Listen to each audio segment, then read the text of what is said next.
Hello, we are Jeremy and Sarah with Altify, and welcome back to the Altify Podcast. It's great to be here. Yeah, we've got a really great deep dive for you today. You know, if you've ever sat in one of those incredibly tense revenue meetings where the forecasts are looking, well, soft and your named deals are just sliding, you really need to hear this. Oh, absolutely. Because today we are setting out on a deep dive into this really insightful article by Joseph Anderson. It's called Why Deal Slippage Isn't a Tool Problem. It's a failure in execution. And I think it's going to resonate with a lot of you listening. I mean, if you are sitting in leadership meetings wondering why those must-win deals keep sliding into the next quarter despite, all the investments you've made in technology, this dynamic is the root cause. Right. Because the standard playbook for fixing soft forecasts, which usually involves throwing more data at the team or building another customized dashboard, it's completely broken. We're looking at a fundamentally different issue here that Anderson calls the execution gap. The execution gap. I love that term. But before we actually define that gap, we kind of have to look at the symptoms in the real world, right? Yeah. Because we have to know what this failure actually looks like before we diagnose it. Yeah, definitely. And Anderson paints this very specific, painful scenario in the article. You have a VP of sales sitting at the head of a conference room table, and it's late in the quarter. Oof, we've all been in that room. The atmosphere is undeniably tense. Exactly. The forecast is soft, and deals that were practically guaranteed to close are mysteriously delayed. And when that VP turns to the technology team, the request is almost always a variation of the exact same plea, right? Like, we need better data. Yes. They ask for better data or a new AI predictive tool or a more detailed dashboard to show what is actually going on inside these deals. Right, it's always the dashboard. And the article actually highlights this really specific anecdote about a CTO at a fast-growing B2B software company that illustrates this perfectly. Oh, yeah, that story is wild. Yeah. Her platform engineering team was pulled off their actual product roadmap the core technology they were supposed to be building for their customers 3 separate times over the course of 18 months. Wait, really? 3 times in a year and a half? Yeah, 3 times. And they weren't fighting security fires or scaling infrastructure. They were pulled off the roadmap simply to wire up yet another custom sales dashboard for the revenue team. I mean, it has an enormous amount of expensive engineering resources being completely diverted. Oh, totally. And the cruel irony of that story is that the technology team actually succeeded. Like, they built the dashboards, they integrated the fancy new predictive insight tools, they piped all those shiny AI signals straight into Salesforce. And people were using it, right? Yeah. When leadership looked at the back-end metrics, the sales team was actually logging in. Engagement with the new tools was high. But despite all of that absolute technical success, the forecast kept missing. The deals kept sliding. Which exposes the fundamental flaw in the foundational assumption underlying almost every revenue technology stack built over the last decade. Which is what, exactly? Well, tech leaders operate on this belief that better visibility produces better outcomes. The assumption is that if you capture more activity, surface more digital signals, and push more granular data into the seller's view, that seller will organically synthesize that data and just make better decisions. It feels incredibly similar to the trap of buying an increasingly expensive fitness tracker. Oh, I love this analogy. Right. Like, you start with a basic pedometer, but your weight isn't changing. So you just assume the problem is a lack of data. Right. You just don't have enough metrics. Exactly. Yeah. So you upgrade to a premium smartwatch that tracks your heart rate variability, your REM sleep cycles, your blood oxygen levels, and your daily caloric burn. You've got charts and graphs for everything. Everything. You integrate it with 3 different apps on your phone. You have all this incredible high-definition data showing you exactly how out of shape you are. But, and here's the kicker, you haven't actually changed your diet or stepped foot inside a gym. Right. The behavior hasn't changed at all. Nope.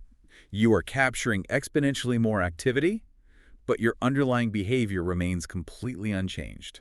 And I think that's exactly what's happening with these sales teams. The fitness tracker illusion is exactly why leaders get stuck in this cycle. They equate visibility with behavioral change.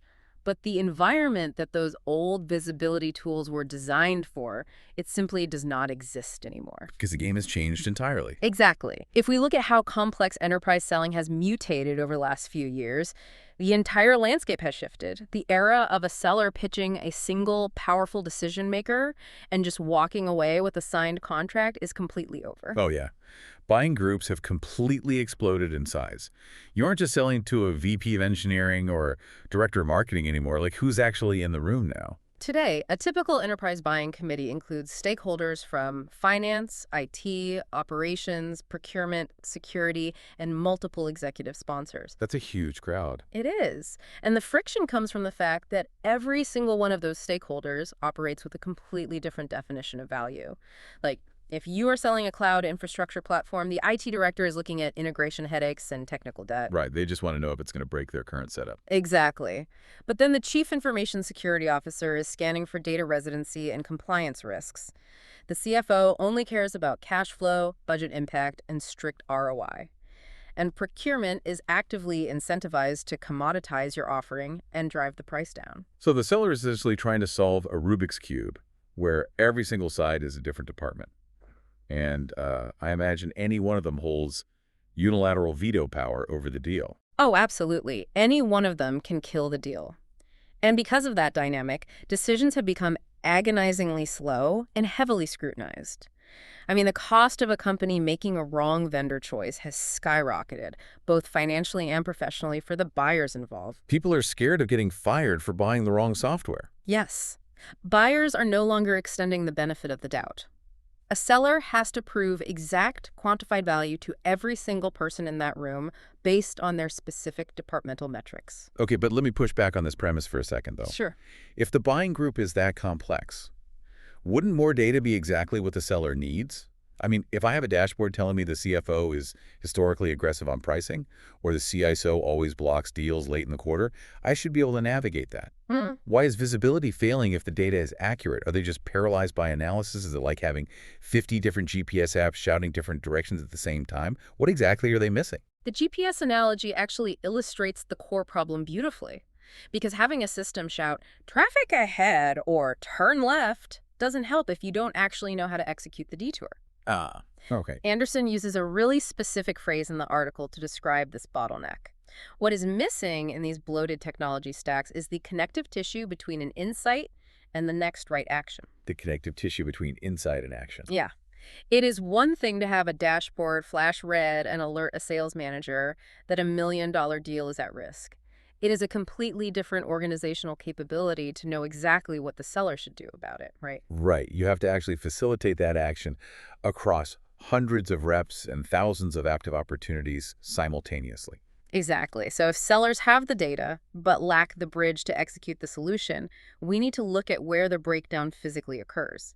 Which brings us to the execution gap. Right, because on paper, inside the corporate boardroom, the strategy always looks flawless. I mean, executive leadership has clearly defined the ideal customer profile. The chosen sales methodology is fully documented in these expensive training manuals. Oh, yeah. Hundreds of pages long. Yeah. And the CRM architecture is packed with mandatory fields, drop-down menus, and required validation rules. The blueprint for success absolutely exists. But a blueprint is not a building. Ooh, that's good. The execution gap is that massive, chaotic void between the pristine strategy developed in the boardroom and what happens out in the field. The article refers to this as a Tuesday afternoon in a customer parking lot.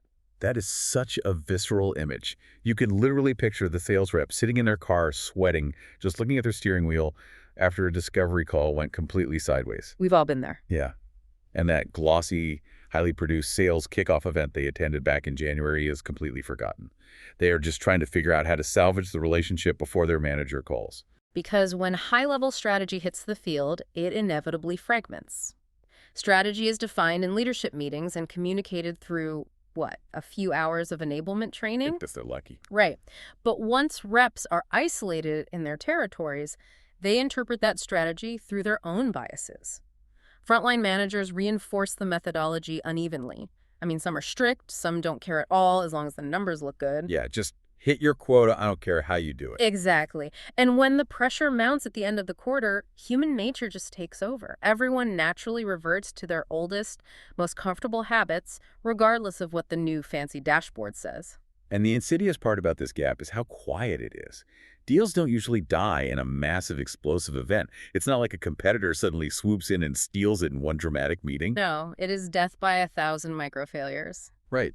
Let's look at how a deal actually slips, like mechanically. A rep has a great meeting with their primary champion. The champion says they love the software and want to move forward. So the rep immediately opens Salesforce and manually moves the deal stage to proposal. Classic move. Right. But what the rep missed, because the system didn't force them to address it, was that the InfoSec reviewer wasn't present on that call. The rep doesn't realize that this specific company's security questionnaire requires a mandatory 3-week review process by an external auditor. Oh, that's a killer. It happens all the time. The proposal goes out, the security team flags it, the review process begins, the quarter ends, and boom, the deal slips. Yeah, it just quietly slides away. But let me play devil's advocate here, because I can hear sales leaders listening right now thinking, well, that is just a careless rep. I mean, if a seller is making basic mistakes like ignoring the InfoSec review timeline or failing to map out the buying committee, why is this a system problem? Why isn't this just a talent problem? That's the default reaction, isn't it? Yeah. Like, shouldn't a VP of sales simply fire the bottom 20% of the reps who can't figure out the process and just hire people with better business acumen? Well, relying on talent as your primary scaling mechanism is a mathematical trap. It really is. A mathematical trap. How so? Yes, every organization has rainmakers. You know, those top performers who naturally navigate complex enterprise deals, they inherently know how to isolate the finance objections, appease the IT director, and secure the executive sponsor. But those top performers run on deeply internalized intuition. It's like a sixth sense for deal politics. Exactly. The hard truth that technology leaders eventually learn is that you cannot write code to clone intuition. You cannot scale a sixth sense. And simply firing the bottom tier and running the rest of the team through another week of methodology training does not guarantee permanent behavior change. Because when the pressure hits, the training goes out the window and the habit takes over. Precisely. You cannot scale intuition, but you can scale a system. If you want predictable revenue, you have to build an environment where the right next action becomes the default action for the average performer, not just the superstar. Okay, so we rule out cloning top performers because you can't, and we've ruled out buying another visibility dashboard because that doesn't change behavior. Yeah. How do we mechanically close this execution gap? Like, what is the actual structural solution here? The solution requires abandoning the fragmented tech stack entirely and adopting a unified operating model. Okay, what does that look like? Well, revenue teams don't need more isolated data feeds or standalone applications. They need their go-to-market strategy, their chosen sales methodology, and their AI capabilities merged into a single system directly inside the platform where the sellers already work. Which for most enterprise companies means embedding everything natively inside the CRM. Exactly, inside Salesforce usually. Right, so the strategy can't live in a slide deck, the methodology can't live in a dusty binder on a shelf, and the AI can't live in a separate browser tab. They have to be wired together. Yes, exactly. And this is where the concept of strategic revenue execution really comes into play, and where Altify's approach fundamentally differs from a traditional dashboard. The source material outlines specific tools that make this happen, like relationship maps, insight maps, and Max AI. Let's actually unpack how these function, because they sound great, but what do they mechanically do to change a seller's behavior? Let's start with relationship maps. In the old visibility model, a CRM just gives you a static list of contacts associated with an account. Right, it's essentially a digital phone book. It is just a list of names and emails. But a relationship map changes the seller's workflow by forcing them to visually map the political capital inside the buying group. It requires the seller to identify who actually holds veto power, who is a champion, and who is an active detractor. So you can actually see the web of influence. Exactly. If the CFO historically clashes with the IT director, the map visualizes that conflict. So the next right action isn't just sending a generic follow-up email to everyone. It's realizing you must secure IT's explicit technical buy-in before the CFO ever sees the pricing proposal. That's huge. And what about insight maps? How do those bridge the gap between having data and actually taking action? Well, an insight map forces the seller to connect the vendor's technical solutions directly to the customer's high-level business drivers. So instead of just pitching features like, look at this cool button we have, the seller maps out exactly how a specific module solves a specific operational pain point. Which then rolls up to a bigger goal. Exactly, which in turn drives a corporate goal, like, say, reduce operating margins by 5%. It creates a verifiable blueprint of value that can be presented to that complex buying committee we talked about earlier. Every stakeholder can see exactly how the solution impacts their specific departmental metrics. Which brings us to the AI component. Because AI is obviously the biggest buzzword in revenue tech right now, but most of it just, summarizes call transcripts or writes generic outreach emails. Yeah, a lot of it is just generative fluff. Right. So how does something like Max AI function differently in this unified system? In a strategic execution model, AI is not acting as a passive assistant or a chatbot. It acts as an active execution engine. Max AI analyzes the methodology embedded in the CRM, looks at the relationship map, and surfaces blind spots while there is still time to fix them. Oh, wow. So going back to our earlier example with the slip deal. Yes, exactly. Instead of letting the rep manually advance the stage to proposal, the AI intervenes.